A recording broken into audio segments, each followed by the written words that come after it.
Peace is the resultant of integrated flow. ശാന്തി ഉണ്ടാകാൻ അഹം ഒതുങ്ങണം, സ്വയം അറിയണം, സ്നേഹമുണരണം, സ്വീകരിക്കാനാകണം, വിട്ടുകൊടുക്കാനാകണം, കടത്തിവിടാനാകണം, തൃപ്തി ഉണ്ടാകണം.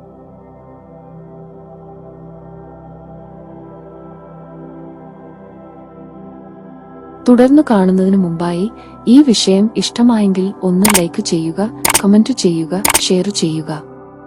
നിങ്ങൾ പ്രകൃതിയെ ഇഷ്ടപ്പെടുന്നുവെങ്കിൽ ഈ ചാനൽ സബ്സ്ക്രൈബ് ചെയ്യുക.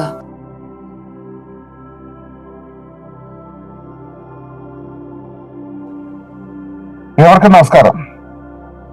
ശുഭകരമാകട്ടെ, ദിനം സന്തോഷകരമാവട്ടെ, സൗഖ്യകരമാവട്ടെ, അനുഭവങ്ങളും അനുഭൂതികളും നമ്മെ ഏവരെയും നയിക്കുമാറാകട്ടെ.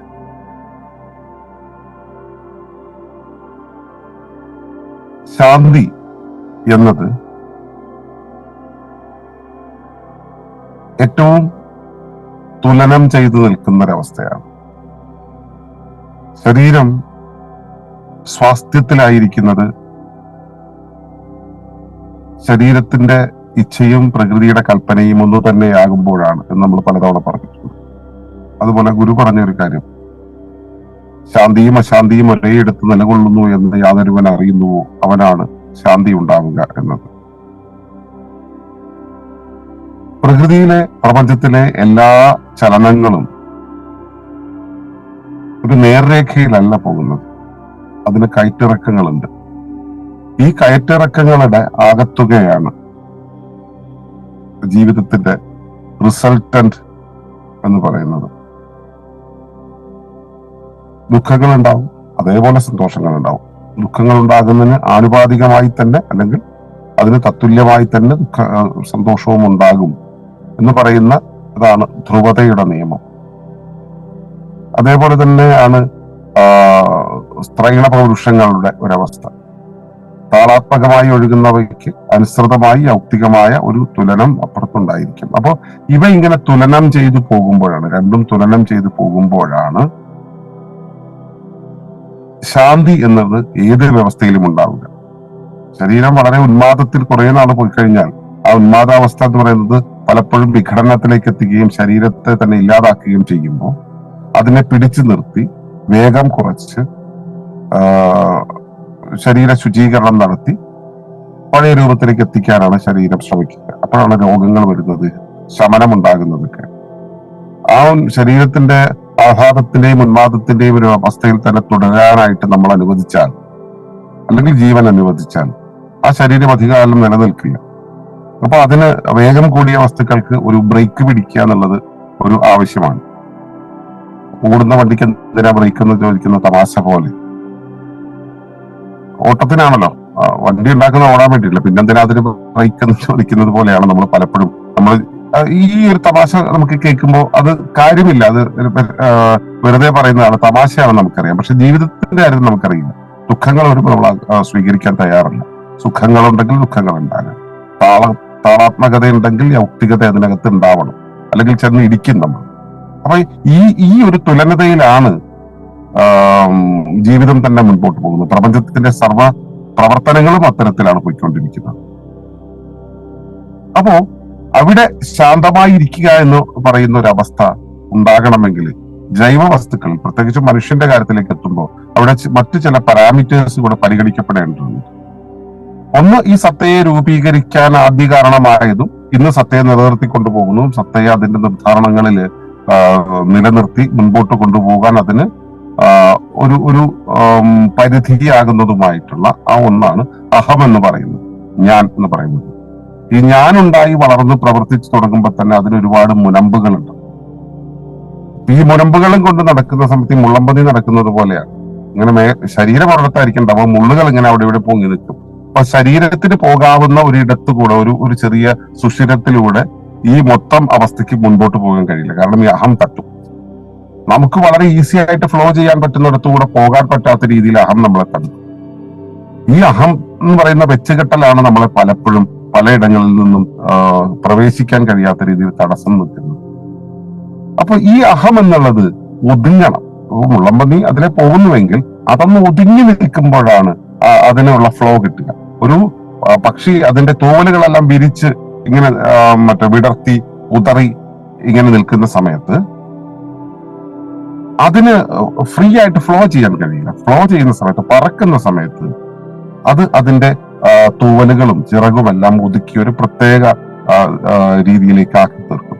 അപ്പൊ അങ്ങനെ ഒതുങ്ങുമ്പോഴാണ് ഒഴുക്ക് ക്ലിയർ ആവുന്നത്. ഒഴുക്ക് ക്ലിയർ ആകുമ്പോഴാണ് സമാധാനം ഉണ്ടാകുന്നത്. അപ്പോ ഈ അഹം എന്നുള്ളത് വിടർന്നു നിൽക്കുന്നതിന് പകരം അത് ഒതുങ്ങി നിൽക്കണം. അഹത്തിന്റെ മുനമ്പുകൾ ഒടിച്ചു പോവുക എന്നുള്ളത് ചിലപ്പോൾ സാധ്യമായെന്ന് വരില്ല. അപ്പൊ ഞാൻ എന്നുള്ള ഗർവിൽ ഞാൻ നിൽക്കുമ്പോഴാണ് എന്റെ രാഷ്ട്രത്തെ, എന്റെ അധികാര മണ്ഡലത്തെ എനിക്ക് നയിച്ചു കൊണ്ടുപോകാൻ കഴിയുക. അത് എന്റെ മാതാവിന്റെയോ പിതാവിന്റെയോ ഗുരുക്കന്മാരുടെയോ മുന്നിലെത്തുന്ന സമയത്ത് എനിക്കത് ഒതുക്കി വെക്കാൻ കഴിയും.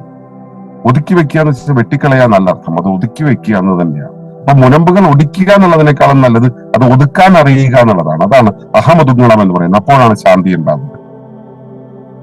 അത്രയും ചെയ്യണമെങ്കിൽ, അങ്ങനെ ഒതുക്കണമെങ്കിൽ താൻ ആരാണെന്നറിയണം. ഗുരുവിന്റെ മുന്നിൽ ശിഷ്യനാണെന്നറിയണം. മാതാപിതാക്കളുടെ മുന്നിൽ പുത്രനാണെന്നറിയണം, അല്ലെങ്കിൽ പുത്രിയാണെന്നറിയണം. പ്രജകൾക്ക് മുന്നിൽ രാജാവാണെന്നറിയണം. പുത്രന്മാർക്ക് മുന്നിൽ പിതാവാണ് അല്ലെങ്കിൽ മാതാവാണെന്നറിയണം. അപ്പോ സ്വയം അറിയണം. ഞാൻ എന്താണ്, എന്റെ ഇടം എന്താണ്, എന്റെ ധർമ്മം എന്താണ്, എന്റെ വേഷം എന്താണ്, എന്റെ ഗതി എന്താണ്, എന്റെ ദിശ എന്താണ്, എന്നിലുള്ള ശേഷികൾ എന്താണ്, എന്റെ അനുഭവങ്ങൾ എന്താണ്, എന്റെ ഇനിയുള്ള വഴികൾ എന്താണ്. ഈ ഞാൻ എന്നുള്ളത് അവസ്ഥയെ തന്നെ അറിയണം. അതാണ് സ്വയം അറിയണം എന്ന് പറയുന്നത്. അത്രയും മതിയോ? ഞാൻ ഒരു വഴിയിലൂടെ കടന്നു പോകുന്ന സമയത്ത് എനിക്ക് അവിടെ തട്ടാതെ മുട്ടാതെ കൊണ്ടുപോകണമെങ്കിൽ ഒതുങ്ങിയാൽ മാത്രം പോരാ. ആ ഒതുക്കത്തിനൊപ്പം തന്നെ ആ തട്ടുന്നിടത്തും മുട്ടുന്നിടത്തും പരുക്കില്ലാതെ കൊണ്ടുപോകാനാവണം. അതിനാണ് സ്നേഹം എണ്ണമയം എന്ന് പറയുന്നത്. ആ എണ്ണമയം ഉണ്ടാകണം. നമ്മുടെ ഒഴുക്കിന് സ്നേഹം ഉണ്ടാകണം. മനുഷ്യന്റെ ജീവിതത്തിൽ അല്ലെങ്കിൽ ഉയർന്ന ജീവികളുടെ കാര്യത്തില് ശ്ലേഷ്മമല്ല അവിടെ നമ്മളെ വഴുക്കി കൊണ്ടുപോകുന്നത്. അത് സ്നേഹമാണ്. അപ്പൊ സ്നേഹമുണ്ടാവണം. പ്രേമം, വിശ്വത്തോട് മുഴുവനുള്ള പ്രേമം അല്ലെങ്കിൽ സ്നേഹം നമുക്കുണ്ടാവണം. ആ ഉണ്ടാകുന്നതിലൂടെയാണ് തട്ടിയാലും മുട്ടിയാലും പരിക്കില്ലാത്ത രീതിയിൽ മുൻപോട്ട് കൊണ്ടുപോകുവാൻ, ഇഴചേർന്ന് മുൻപോട്ട് പോകുവാൻ നമ്മളെ പ്രേരിപ്പിക്കുന്നത്. മാത്രമല്ല, ആ മുൻപോട്ട് കയറിപ്പോകുന്ന വഴികളിൽ കാണുന്നതിനെ എല്ലാം സ്വീകരിക്കാനാകണം. തന്നിലേക്ക് വന്നു ചേരുന്നതിനെ എല്ലാത്തിനെയും സ്വീകരിക്കാനാകണം. എന്ത് തന്നെ വന്നാലും അതിനെ സ്വീകരിക്കാനുള്ള ഒരു പാകമുണ്ടാകണം. അതിനുള്ള സന്നദ്ധത ഉണ്ടാകണം. അതിനുള്ള തുറവി ഉണ്ടാകണം. അതിനുള്ള സ്ഥലമുണ്ടാകണം. സ്വീകരിക്കാനാകണം. നമ്മൾ സ്വീകരിക്കുന്നത് ഇങ്ങോട്ടേക്ക് വന്നു ചേരുന്നു. ഈ സ്വീകരിക്കുന്നതൊക്കെ നമ്മുടെ ഉള്ളിൽ തന്നെ നിൽക്കുമോ? ഇല്ല. കുറച്ച് കഴിയുമ്പോൾ അത് നമ്മളെ വിട്ടുപോകും. വിട്ടുകൊടുക്കാനുമാകണം. നമുക്ക് വിട്ടുകളയാനാകണം, വിട്ടുകൊടുക്കാനാകണം. നമുക്ക് നമ്മുടേതായിരുന്നു എന്ന് പറയുന്നാൽ ഇപ്പൊ നമ്മുടേതല്ലാത്തത് നമ്മളെ വിട്ടുപോകും. നമ്മുടേതായിരുന്നതോ അതും വിട്ടുപോകും എന്ന തിരിച്ചറിവ് നമുക്കുണ്ടാകും. വിട്ടുപോയിക്കൊണ്ടേയിരിക്കും. നമ്മൾ ഓരോ ദൂരം പിന്നിടും തോറും ആ കാൽ വെച്ച പിന്നടികൾ പുറകോട്ട് പോയിക്കൊണ്ടേയിരിക്കും. ആ നമ്മുടെ ശരീരകോശങ്ങൾ തന്നെ നമ്മൾ ജനിച്ചപ്പോഴുള്ള കോശങ്ങളാണോ അല്ല ഉള്ളത്? ഇപ്പൊ അല്ല. അതിങ്ങനെ കടന്നു പോയിക്കൊണ്ടിരിക്കുകയാണ്. അപ്പൊ വിട്ടുകൊടുക്കാനാകണം. അതിൽ ഖേദമുണ്ടായിട്ട് കാര്യമില്ല. മാത്രമല്ല, കടത്തിവിടാനാകണം. നമ്മുടേതോ അല്ലാത്തതോ ആയ എന്തും നമ്മിലേക്ക് വന്നു ചേരുമ്പോൾ അതിനെ കടത്തിവിടുക എന്നുള്ളത്, കണ്ടക്ട് ചെയ്യുക എന്നുള്ളത് നമ്മുടെ ഉത്തരവാദിത്തമാണെന്ന് മനസ്സിലാക്കണം. ഇതെല്ലാം കഴിഞ്ഞിട്ട് ഇങ്ങനെയാണ് ജീവിതം, ഇത്രയുമാണ് വേണ്ടത്, ഇതിലും അധികമല്ല, ഇത് തന്നെയാണ് തന്റെ സമ്പൂർണത എന്ന തൃപ്തി ഉണ്ടാകും. ഇത്രയും ഉണ്ടാകുമ്പോഴാണ് നമുക്ക് ശാന്തി ഉണ്ടാകും. അപ്പോ ശാന്തി എന്ന് പറയുന്നത് നമുക്ക് വെളിയിൽ നിന്നും കണ്ടെത്താൻ പറ്റുന്ന ഒരു കാര്യമല്ല. അത് നമ്മുടെ ഒരു സമഗ്രമായ നിലയുടെ, സമഗ്രമായ നിലനിൽപ്പിന്റെ, സമഗ്രമായ പ്രവർത്തനത്തിന്റെ, നാമും പരിസരവും തമ്മിൽ ഏകതാനതയിലാകുന്നതിന്റെ, നമ്മൾ ഉൾക്കൊള്ളുന്നതിന്റെ, സത്യം അറിയുന്നതിന്റെ, ജ്ഞാനമുണ്ടാകുന്നതിന്റെ ഒരു ആകത്തുകയാണ്. അതാണ് peace is the resultant of integrated flow എന്ന് പറയുന്നത്. സമഗ്രമായ ആ ഒഴുക്കിന്റെ, സമഗ്രമായ ജീവിത പ്രവാഹത്തിന്റെ പരിണതിയാണ് സമാധാനം എന്ന് പറയുന്നത്. ശാന്തി ഉണ്ടാകാൻ അഹം ഒതുങ്ങണം, സ്വയം ഉണരണം, സ്വയം അറിയണം, സ്നേഹമുണരണം, സ്വീകരിക്കാനാകണം, വിട്ടുകൊടുക്കാനാകണം, കടത്തിവിടാനാകണം, ഒടുവിൽ തൃപ്തി ഉണ്ടാകണം. അങ്ങനെ ആയിരിക്കാൻ കഴിയുമാറാകട്ടെ എന്ന് പ്രാർത്ഥിക്കുന്നു. നന്ദി, നമസ്കാരം.